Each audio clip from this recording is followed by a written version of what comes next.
السلام عليكم، ازيكم يا حلوين؟ ان شاء الله تكونوا كويسين وين ما كنتوا. طيب يا جماعة، الليلة الفيديو عبارة عن الغدا شنو. أول ليلة حنعمل شنو في الغداء؟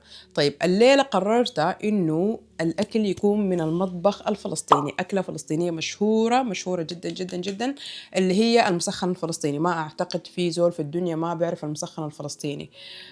الأكل حتكون من فلسطين الحبيبة بإذن الله. ربنا ينصرهم ويرجع فلسطين وكمان السودان، وينصر أهلنا في الفاشر، وينصر كل مظلوم يا رب العالمين. طيب يا جماعة، يلا المطبخ ونعمل المسخن الفلسطيني. أول مرة هعمله بالطريقة دي. أنا في العادة بحب أعمله في رمضان اللي هو رولز، اللي هو زي باللفايف بتاعت السمبوسة أو بالتورتيلا. فدي في العادة أنا بعمله كده، وغالبا بيكون في رمضان أكتر. المهم الليلة هعمله على أصوله، اللي هو بيتعمل بالخبز. أنا ما أعرف اسم الخبز اللي بيعملوه، لكن أنا جبت خبز خبز التنور، اللي هو أقرب شديد للخبز اللي بيتعمل بيه. فأنا دايما في طبخاتي بحاول شنو، لو ما لقيت الحاجة أجيب حاجة قريبة ليها، أو أجيب شبيه ليها، يعني عرفت، يعني ما إلا أجيبها نفسها. فسوري لو هي أصلا ما بتتعامل بالحاجة دي، أنا حاولت أعملها يعني بأقرب حاجة. المهم يلا على المطبخ نشوف المكونات ونحضر كل حاجة مع بعض. يلا. أول حاجة وأهم حاجة في الطبخة دي كلها، والمكون الأساسي هو السماق. أوكي، أنا أخذت كميتين، وما عارفة أزيد ولا ما لأ، لأنه ما شاء الله الدجاج عندي حجمه كبير. ما حأعمله كله طبعا، حأعمل لأنه أنا بعد ما غسلته كده ونشفته فاكتشفت إنه حجمه كبير شديد، فما حأعمله كله. طيب تاني عندي بهارات مشكلة، وعندي البصل، وعندي الصنوبر للزينة. طيب وعندي المكون الأساسي اللي هو زيت الزيتون. تمام. الأكلة مكوناتها بسيطة شديد وسهلة. تمام. طيب حناكلها أو ممكن تتاكل مع شنو؟ مع طحينة. عندي طحينة، وعندي اليوغurt أو الزبادي اليوناني. تمام، هذا هو. وهحتاج حلة كبيرة وبس. يلا نبدأ مع بعض نسويه. طيب يا بنات، ده نوع الخبز اللي أنا حاشتغل بيه، أو نوع الخبز اللي أنا جبته. أوكي، هو ده الأقرب أنا حسيته، هو ده الأقرب واحد اللي أنا لقيته. طيب يلا نبدأ. طيب يا جماعة، أول حاجة حأبداها وأول حاجة أعملها هي أكتر فقرة أنا بكرهها في المطبخ. أكتر فقرة أنا بكرهها في المطبخ اللي هي تقطيع البصل. ما يلا كوني قوية يا ميادة، خليك سترونج. المهم حقشره عادي. هو شوفوا، أنا حقشره حقطعه بالقطاعة، تمام، أو حأفرم بالفرامة الصغيرة دي بتفرم بتقطع عليه. لكن فقرة إني قال أقشره، بحب المطبخ، بعشق المطبخ وأي حاجة، بحب الطبخ، لكن كوني أقشر البصل وأقطع البصل دي ما يعني. في بصل على فكرة في السوبر ماركت، في بصل مقطع جاهز. لو أنا متأكدة في واحد يقول لي في بصل جاهز جيبيه. في بصل مقطع جاهز، لكن ما بحب البصل المقطع الجاهز. ممكن أجيب الخضار المقطع جاهز ده كده بغسله عادي، أطبخ بيه وأعمل بيه شوربة كده. نادر، ما دايما. تمام. ممكن في رمضان عشان الزمن، لكن البصل الجاهز المقطع ده صراحة ما جبته وما حاجيبه ولا حاجيبه، ولا أبدا ما حفكر إني يوم أجيب بصل مقطع جاهز. فيلا نشمر دراعاتنا ونقطع البصل وأجهز البصل، وأرجع لكم نشوف الخطوة اللي بعد شنو. تمام يلا. طيب يا جماعة، قطعته بالطريقة دي كبير كبير كبير. فهسه حقوم شنو، أوه ماي جاد عيوني. المهم حقوم شنو أديه فرمة. ما بفرمه شديد يعني، عرفتوا؟ يعني ما حاجة كده شديدة، بفرمه على خفيف بس، يعني بقطعه بس من الآخر. أنا أعمل الجزء ده بعدين أجمل الباقي عشان ما يبقى ناعم شديد. يلا. طيب يا بنات، شوفوا زي كده عيوني طبعا انتهت. فرمته كده كده عشان بعدين ذاته ما يكون واضح إنه كتير في الأكل، لأنه ركان ما بحبوا شكل البصل في الأكل. شفتوا يعني؟ دي هسه أنا بس دي أنا بس كده قشرته وقاعدة أفرم فيه. شوفوا بقيت كيف. هو والله العظيم هو فعلا البصل كريه في التقطيع، لكن أنا عشان يمكن أنا عشان بكره أقطعه فقاعد حسس منه شديد كده. طيب يا جماعة، ده الجزء الثاني خلاص حنزله. شايفينه؟ بجيب معلقة السيليكون. والله العظيم الله يدي العافية لأمهاتنا. يعني هسه أنا ما بتذكر زمان كان لما يكون في مناسبة في الحلة وكده كمان بتسوقني معاها، بيكونوا ما شاء الله. طبعا النسوان بيمشوا بيساعدوا الطباخ، بيكونوا بيقطعوا البصل، بيعملوا الحاجات دي. بنات اللي عاشوا في السودان طبعا بيعرفوا الحاجة دي. فالمهم بيمشوا بتلقاهم بيقطعوا البصل للطباخ بكمية، شفتوا صواني ومقلب الكبيرة ديكا. والمشكلة بيكونوا خاتين كوباية الشاي والقهوة والصبارة، وكمان مرات بخطوا بخور شدت ما بيتحمسوا كان بخطوا بخور، وتلقاهم بيقطعوا في البصل. والونسة ما أحلى الونسة، واحدة كده عينها بتدمع ما في. يعني ما عارفة أنا ليه حاليا إحنا نقطع بصل عيوننا بتدمع. الله يديم العافية أمهاتنا. المهم يا حلوين، بعد ما قطعت البصل حأكب أو حنزل بكمية هائلة من زيت الزيتون. تمام، هائلة. كبوا زيتون قدر ما تقدروا، لأنه الأكلة دي زيت الزيتون فيها أساسي جدا. رشدنا نشوف الفيديو ده حينجلط، قالوا الزيت دي جبناها امبارح. المهم يا جماعة، كمية هائلة من زيت الزيتون. أنا طبعا بقيت بعمل شنو، ونشغل النار. خليها أرفع لكم الكاميرا دي شوية عشان تقدروا تشوفوا أحسن. طيب يا جماعة شايفين، خديت كمية من زيت الزيتون. أوكي طيب يا حلوين، أنا طبعا بقيت بعمل شنو، ما بوريه يوم أكون عايزة أعمل الفيديو الفلوج يكون هو، أو الفيديو يكون عبارة عن الغدا شنو. اوكي، ما قاعده اوريهم انا عايزه اعمل شنو، بس بكتب الشوبينج والمهم ورشيد بيجيب لي الحاجات، فبقول افاجئهم احسن انهم يتفاجئوا بالحاجه ويدوني الرياكشن الحقيقي ليها. عرفتوا؟ فهسه حخلي البصل ده شويه يدبل في الزيت ده. اوكي، شايفين كميه البصل كتيره ديل تقريبا. انا كنت خدت 4 أو 5 بصلات، وتاني زودت عليهم بصل 3 بصلات، فكميه البصل كبيره. دي قاعده كبيره ما تفرمت، لكن مو مشكله بتدوب. المهم اخلي البصل شويه بس يدبل. حوطي له النار شويه واخليه زي ربع ساعه، اوكي، لحد ما يدبل في الزيت. واجي بعد داكا اخد البهارات ونزل الدجاج. المهم انتوا خليكم معي خطوه بخطوه، يعني ما تمشوا بعيد. طيب في اللحظه دي خلوني اجيب البتاعه دي حطها هنا. اوكي، اجيب سكينه. انا طبعا يا بنات بخاف استعمل السكاكين دي بتاعتي دي لانها حاده. بحب استعمل دي الحنينة دي، والله العظيم دي. شايفين دي تقريبا معي 7 سنوات 8 سنوات. منشار كده خفيفة حنين، يعني حتى اليد ما بتقطع إلا تعصير إلا تعصير على. لكن دي يعني الله يحفظكم. لحظة أوريكم. لا دي حادة، بخاف منها شديد. بسم الله، شايفين تقطع طوالي، حادة شديد فبخاف منها. لحظة ألبس لي جلوفز. طيب زي ما قلت لكم دي حادة شديد السكين دي، فشنو يعني ما شاء الله بتقطع لما بتحسها وصلت العظم في ثانية. فحقوم أعمل شرايح في البتاعة دي. تمام، الفخ ده زي ما قلت لكم لأنه الدجاج كبيرة، فهعمل بس 3 حبات دي. يعني حخلي الصدر الفضل ده هنا. زمان أول ما جيت البلد دي كنت بقول دجاج البلد دي مسيخ، لحمة البلد دي مسيخة. لكن هسه تعودت خلاص، بقيت كم ما أكلت منها هي بحس هي لحمة تانية مسيخة. فالتعويدة يا جماعة، تعويدة. اوكي، بدي في السنك كده. الدجاج جاهز، همشي شوية وارجع لكم تاني. البصل خلاص كده كويس، مع شايفين شبه داب. اوكي، فحقوم هعمل شنو، حنزل بالبهارات. اوكي، السماق. تمام، دي بهارات مشكلة يا جماعة، بهارات مشكلة فيها شوية كزبرة، فيها خلطة بتاع بهارات مشكلة، فيها توم، فيها بابريكا. اوكي، هضيف تاني كمان حبة سماق. لونه حلو شديد السماق. اوكي، كبيت باقي السماق كله. طيب بعد كده هقوم شنو، اللهم صل على سيدنا محمد، هنزل بدجاجات.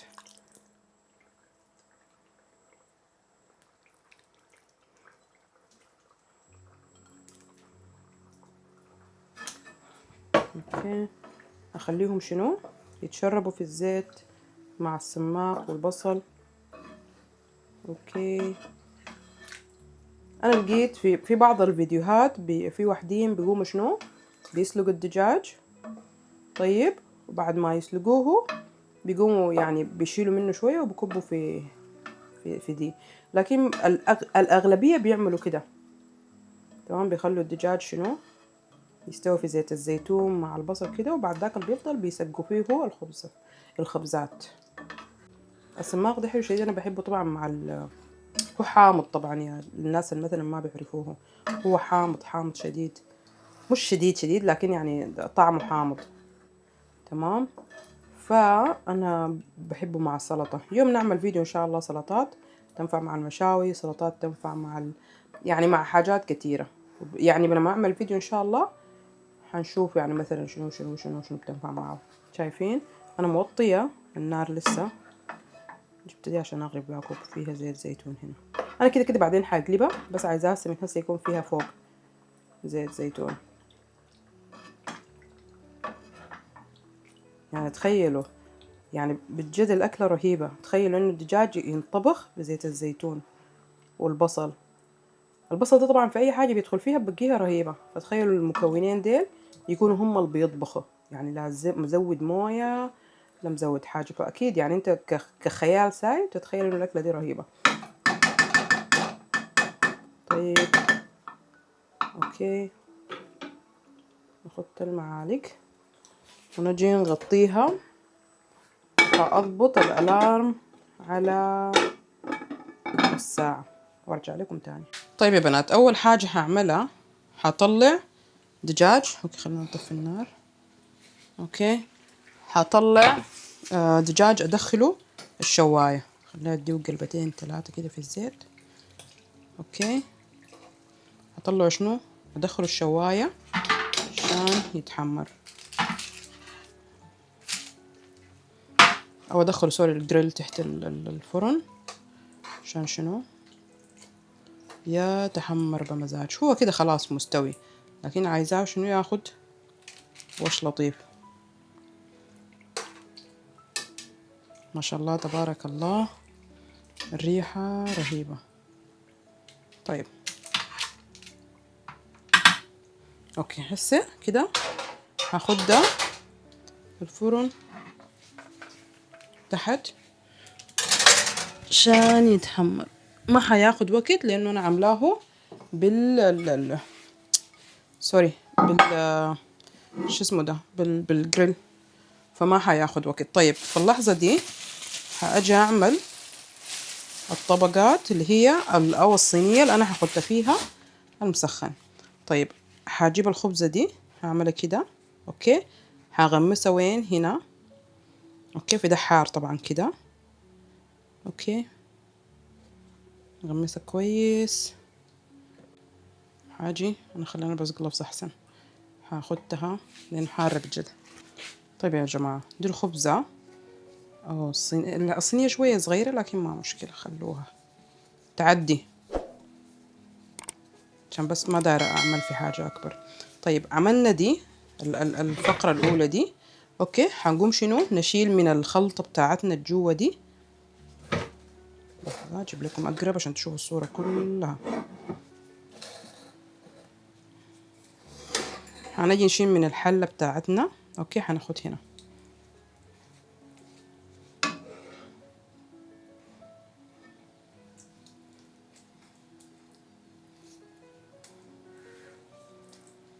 تمام. هاجي اعمل الخبزة دي كده، هقلبها كده كده. اوكي وهغمسها في شنو في هنا في الزيت والبتاع ده او الخلطة دي. انتوا بتشوفوا زيت الزيتون ده طبعا كتير واي حاجة انا معاكم، لكن صراحة طعمه في الاكل رهيب. فلما تاخدوا زيت زيتون اختاروا النوع كويس. تمام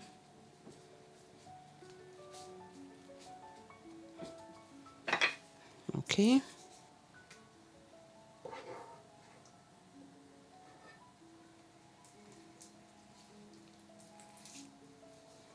تمام هعمل تاني اخر واحدة الطبقة الثالثة.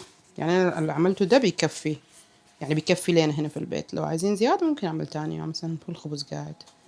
الطبقة الاخيرة طيب في اللحظة اللي هي الدجاج يتحمر فيها اوكي، ونستنى على ده شوية الخبز ده عشان ادخله وراه للفرن. في اللحظة اللي هو لحد ما يتحمر فيها الدجاج حاجي شنو اقلي الصنوبر.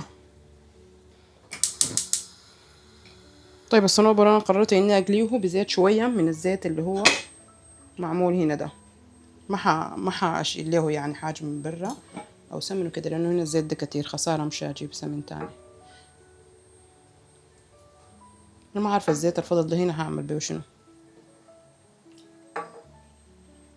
طيب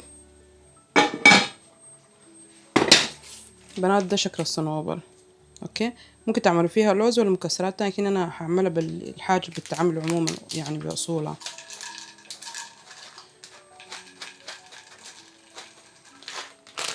طعمه حلو شديد الصنوبر، في الرز بحبه في السلطة كمان. طبعا هم شامين الريحة برا وما عارفين الاكل شنو الليلة، ما عارفين الغدا شنو، بس كده على الريحة ومتحمسين ومستنيين. انتوا عارفين اللي ارجع اجيب لي مرهم حروق اخدته في البيت ثابت، يكون قاعد ثابت. زمان كان عندي لكن هسه عامله فيها رهيبه وست بيت ما جبته تاني. شايفين الصنوبر انا خليته اخر حاجه لانه بيتحمص سريع. صنوبر اتحمص، طفيت. في واحد لسه قاعد لونه بيج شويه لكن طفيت لانه الزيت حار، يعني حيتحمص فيه. نرجع نشوف الدجاجات شو صار فيهم. بسم الله. I think كده كفايه، كده كفايه ما عايزه اكتر من كده. طيب هدخل بس الخبز شويه يتحمص شويه. طيب الخبز لانه هو شويه قريب على الجريل هكون مركزه معاه تحت، شايفيني هنا يا شباب. طيب كده انا هنا تي هنا نار، فحقوم شنو بس كل شويه ادور البتاع كده، عرفتوا الصينيه بتاعت الفرن عشان بس شنو تتحمر كويس كلها. بسم الله والصلاة والسلام على رسول الله. تمام. طيب يا حلوين هسه كده طبختنا شبه. ارجع ديت في الفرن. بسم الله هاخد دي واخد، لا خلي اخد دي عشان دي كبيرة. تمام. وديك اخليها لو احتاجوا زيادة. اوكي ونقول شنو. بسم الله الرحمن الرحيم.